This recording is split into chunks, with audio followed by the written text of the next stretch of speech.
Howdy. I'm the U.S. Marshal of the Southern District, T. Michael O'Connor.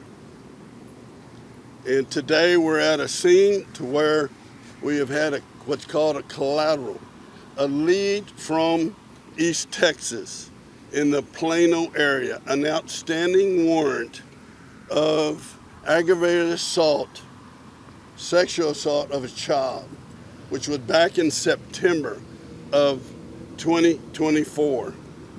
It led us by information to this location in this general area. So working with East Texas in the Southern District of Texas, we have come to this location through means of information to come and address and try to apprehend the individual to which the outstanding warrant was about. As they approached the building to go in to the building, the subject was sitting there and has been here, from what we hear, for some time on a daily basis. And he stood up. The officers requested that he comply, and he did not comply. They repeatedly tried to comply and even deployed a taser, to which was of no effect. The individual then raised an object in the direction of the officer that were inside, and the officers from the outside saw that this was a threat to those inside, and they fired upon the individual. He still was in a manner of not complying, and yet getting up to where, he may have continued the threat, and they deployed a canine to try to, come stop and try to end the threat. Because of a public place, for sure, you want to quickly put the person in place. The dog had him, and they were able for him to get down, and they were able to apprehend him and cuff him. At this time, he is in one of the local hospitals being attended to. From best of our knowledge, there are not life-threatening wounds, but we'll follow through later as to what, in fact, his condition is. Normally, when the U.S. Marshals and other agencies have a shooting incident, this is part of our task force, and I think I've explained to some of y'all over the years, our task force are U.S. Marshals and local officers because of the vast capability and information of a general and local area. So there was a Galveston PD officer and also a Pasadena police officer that was part of the team. So normally what we do under these circumstances, we call another agency to assist.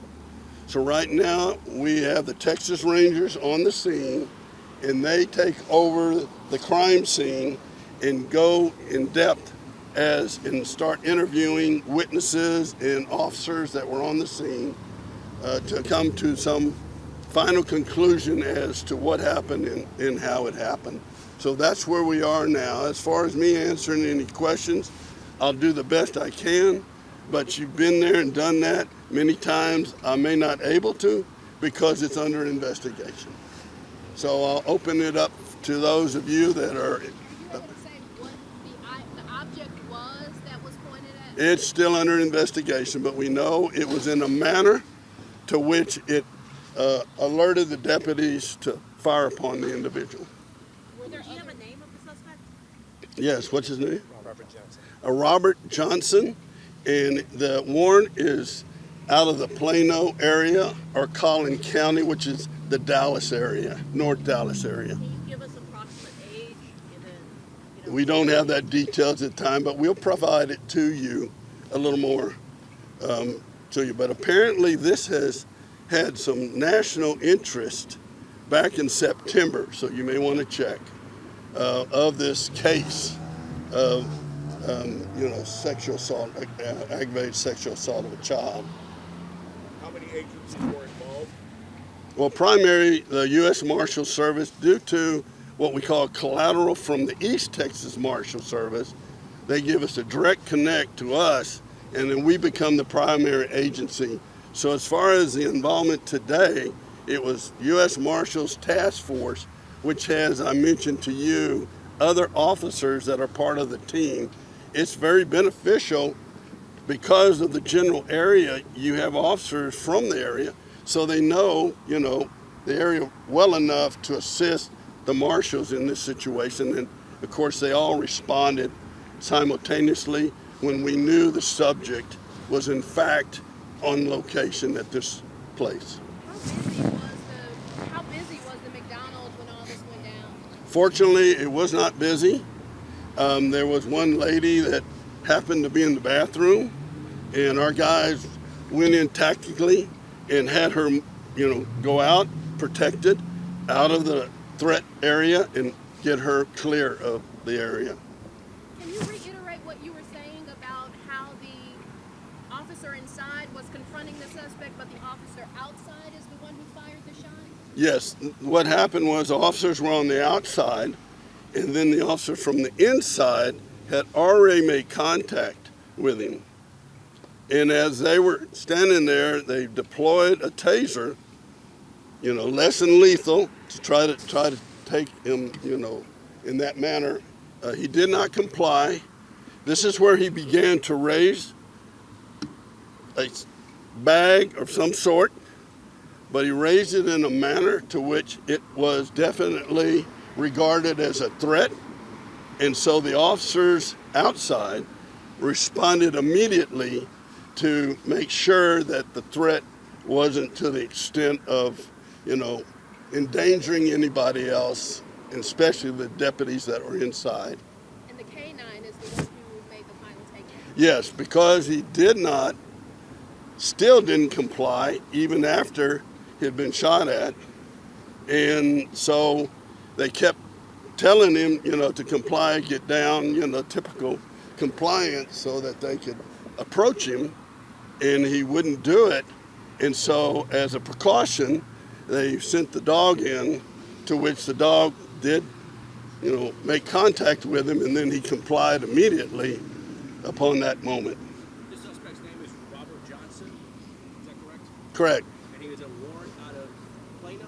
Out of Collin County, which I believe is the Plano area, but at Collin County, on aggravated assault, sexual assault of a child. Is he the third by chance?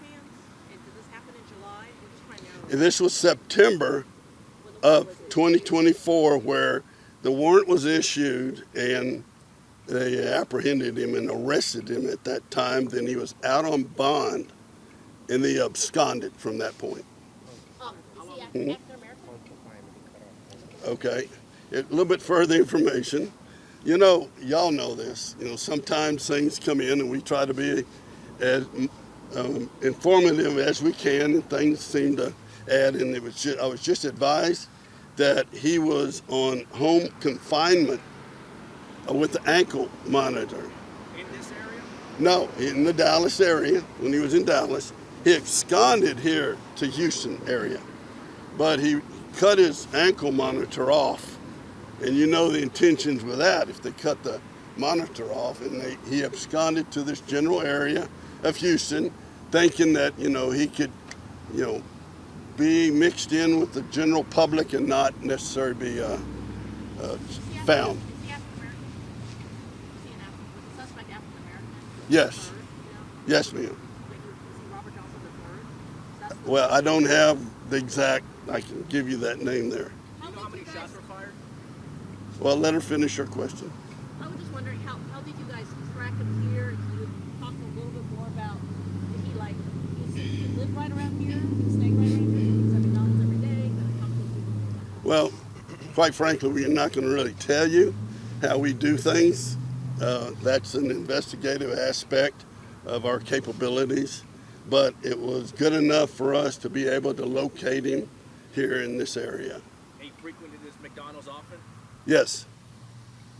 Considering the nature of these allegations, talk a little bit about the importance of getting him in custody as soon as possible. Well, especially in the public. If a single occupancy, then you don't necessarily all precaution, but it's officer safety and public safety.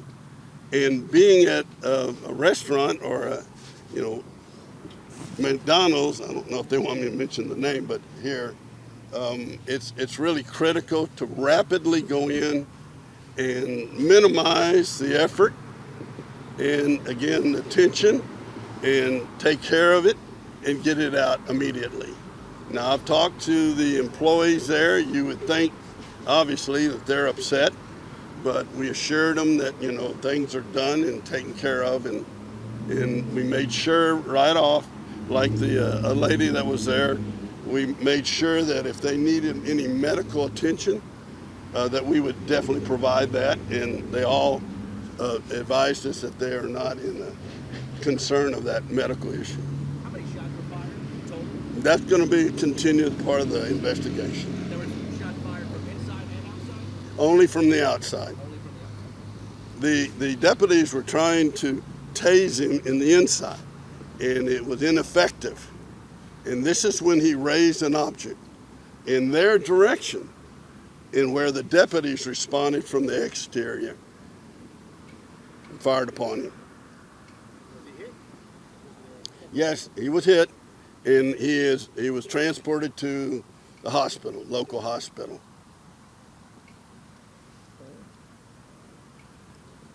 And that's pretty much the story. A couple weeks ago, this turned out really tragic for these task force teams. Talk a little bit about just how grateful you are that this didn't end worse than it did. Well, you're always grateful. I mean, you never wish this on anyone, rather the citizens, but there are predators, as I mentioned in the previous incident, that there is evil in this world and there are predators. And yes, I'm especially appreciative that no injuries to our personnel that participates or the general public. But yet they're dedicated to continue to pursue evil. And predators like this, just remember what I told you, what his charges were. So we can't have that. We're going to pursue them with every attitude that we can, an aggressive nature, to make sure justice comes forth. And just so that you can't tell us how you were tipped off into being here for a number of days or anything like that. Again, I'm sorry. I'm sorry, you can't tell us like how you guys were tipped off if he was here repetitively for a number of days. You guys had I bet you could guess it and probably have a good idea of how this happens. Well, I can't report on guesses. I was hoping You can? No, I well understand, but at this time, it's part of the investigative nature that we need to keep that with the Ranger Service to complete their investigation. But, I mean, take the credit that we found him from afar. And so you have to give some credit to East Texas, to which they were in that, Dallas Metroplex. So obviously there was information that they received that they were able to forward to us, to where it allowed us to go forward and locate the individual. Did a McDonald's employee tip you guys off? I'm sorry? Did a McDonald's employee? Again, that's still going to be a part of the investigation. Did he ever approach any children? Best our knowledge, he has not. I'm sure he was trying to lay low because of what had transpired and that he had absconded from the East Texas Dallas Metroplex. That help y'all? I don't know if you're going to break down now. We'll try to get someone to talk to y'all so you can carry it forward. I don't think you want my kind of Spanish. It'll be all broken up, but if you stay and we have in a little bit, as it's still working, if we have further information, I'll be happy to come back and talk to y'all then. Okay, we're done? Yes, sir. Okay, thank you.